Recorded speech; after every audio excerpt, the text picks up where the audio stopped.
Hello. Welcome to a reading from the Bible of 1 Kings chapter 5.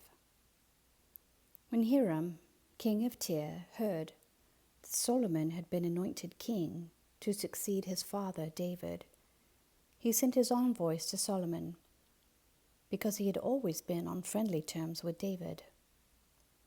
Solomon sent back this message to Hiram.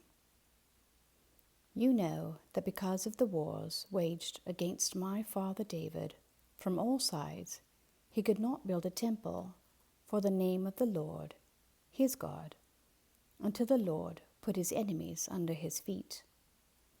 But now the Lord, my God, has given me rest on every side, and there is no adversary or disaster. I intend, therefore, to build a temple for the name of the Lord my God, as the Lord told my father David when he said, Your son, whom I will put on the throne in your place, will build the temple for my name.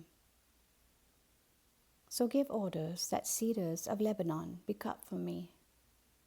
My men will work with yours, and I will pay you for your men whatever wages you set. You know that we have no one so skilled in felling timbers as the Sidonians. When Hiram heard Solomon's message, he was greatly pleased and said, Praise be to the Lord today, for he has given David a wise son to rule over this great nation. So Hiram sent word to Solomon, I have received the message you sent me, and will do all you want in providing the cedar and juniper logs. My men will haul them down from Lebanon to the Mediterranean Sea, and I will float them as rafts by sea to the place you specify. There I will separate them, and you can take them away. And you are to grant my wish by providing food for my royal household. In this way, Hiram kept Solomon supplied with all the cedar and juniper logs he wanted. And Solomon gave Hiram 20,000 cores of wheat as food for his household, in addition to 20,000 baths of pressed olive oil.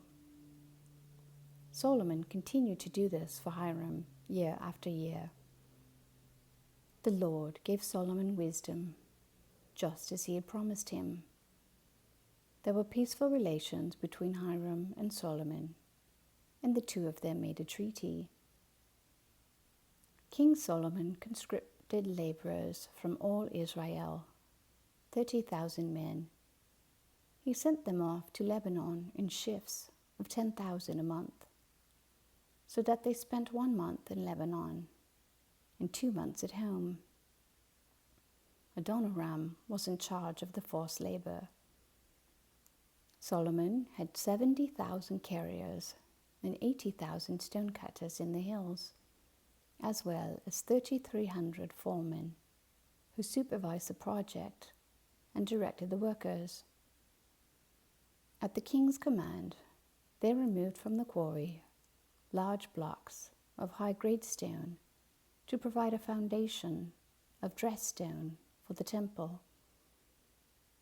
The craftsmen of Solomon and Hiram and workers from Byblos cut and prepared the timber and stone for the building of the temple. Amen. Thank you for listening.